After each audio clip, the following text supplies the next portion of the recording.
Warm welcome to everyone.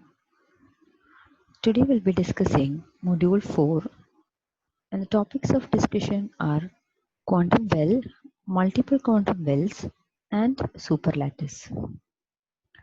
So quantum wells, all of us know that quantum wells are 2D nanostructures.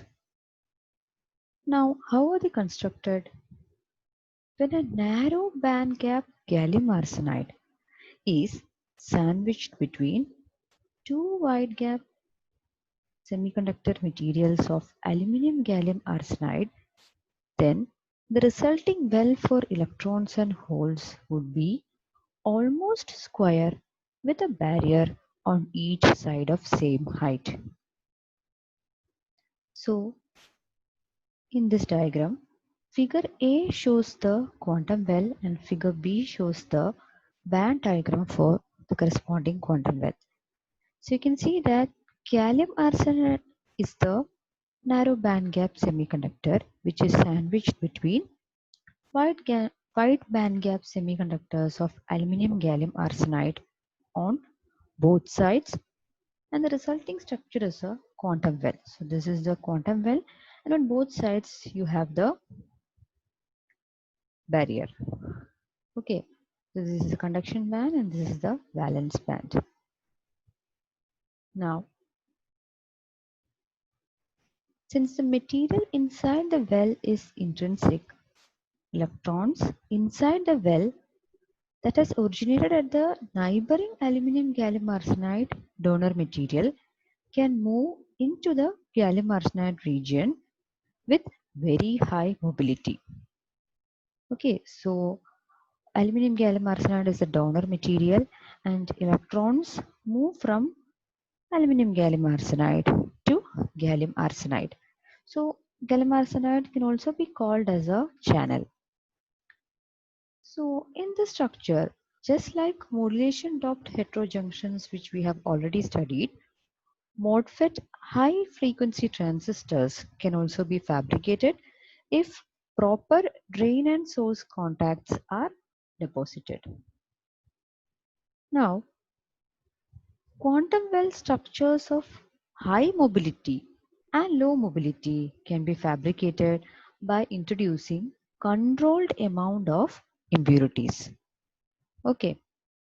Now, what are the applications of quantum wells? They're used in diode lasers. They're also used as high electron mobility transistors, quantum well infrared photodetectors, etc. etc. Now, there are two types of quantum wells.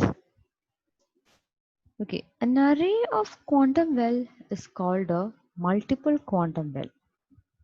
An array of quantum well is called multiple quantum well.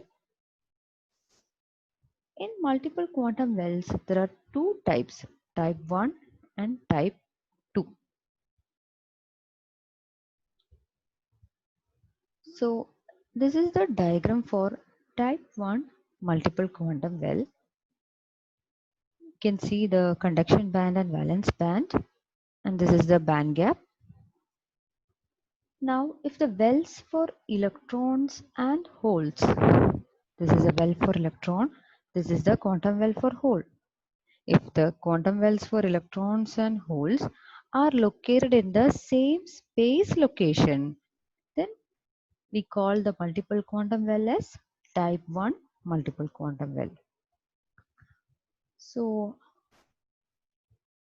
it is like the quantum well for carriers can be seen in both bands. Now type 2,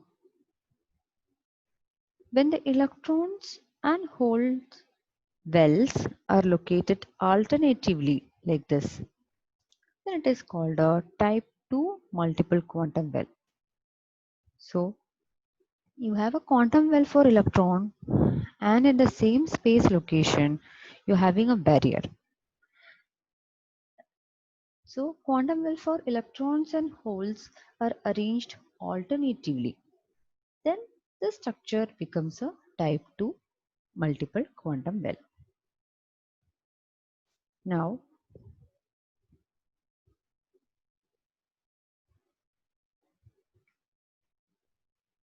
Generally, in multiple quantum wells, it is assumed that there is no interaction between neighboring quantum wells because the barriers separating the wells are thick enough and usually more than 10 nanometers.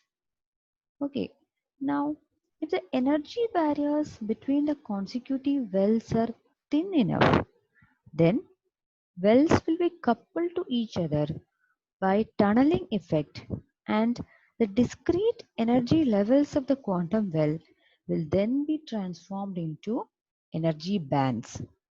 Then that resulting structure of multiple quantum well can be called as a superlattice. Right. So superlattices are artificial materials. They're also fabricated by molecular beam epitaxy techniques, and it was first proposed by Leo Esaki in 1960s. So this superlattice structure is it consists of periodic sets of multiple quantum wells in which the thickness of the energy barriers separating the individual wells is made very small. Then what happens when the barriers are thin? When the barriers become thin, electron wave functions corresponding to the wells overlap due to tunneling effect. Right. That means when the barriers are thin, electrons can tunnel. As a consequence, these discrete energy levels in the well, they broaden and they form energy bands. Right. So that is regarding what exactly is a superlattice. Now, periodicity D in the material of superlattice will be equal to the breadth of the well denoted by A plus the thickness of the barrier denoted by B, means D equal to A plus B. And the typical values of A and B are 4 nanometer and 2 nanometer respectively. Now, to study the origin of band structure in superlattice, let's consider the overlapping between electron states of a simple two-well electron system. It is also called a double-coupled quantum well. So you can see that this is the diagram for a double-coupled quantum well, and the diagram B shows the splitting of energy levels.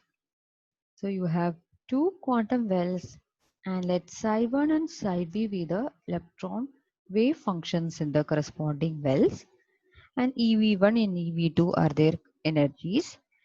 And as seen from the diagrams, the electron wave functions are overlapping.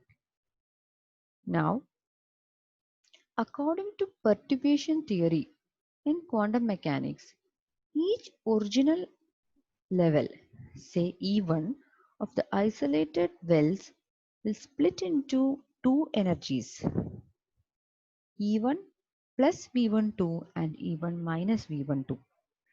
That means E1 plus or minus mode V12. You can see that the energy levels are getting split into two levels, E1 plus V12 and E1 minus EV12. Right. So V12 is given by the overlap integral minus infinity to plus infinity psi1 V of z psi 2 dz. So here the two resulting energy levels are separated in energy by 2 mode V12, where the magnitude of mode V12 is an indication of how much one well can influence the energy state of neighboring ones. So that is why it is called as the overlap integral. Right. So to conclude, superlattice is itself a quantum well, but its barriers are very thin, so that the wave functions of adjacent wells overlap strongly and electrons are delocalized, and thus electrons can tunnel out.